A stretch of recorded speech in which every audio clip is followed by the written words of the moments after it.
In today's video, I'm going to show you how to create bulleted lists on Google Sites. So start by heading over to sites.google.com, then start opening up your site in edit mode. Simply click on your site to open it up.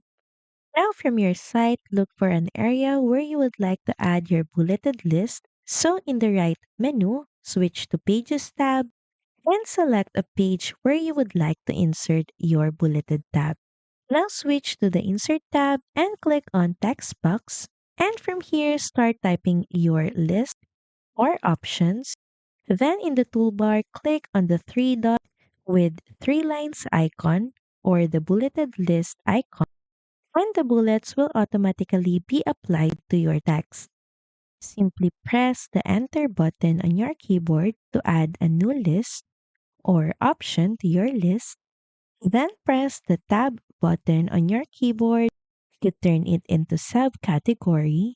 Then press Tab and Shift together to return to the main bullet.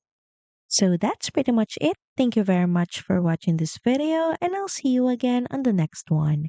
Bye!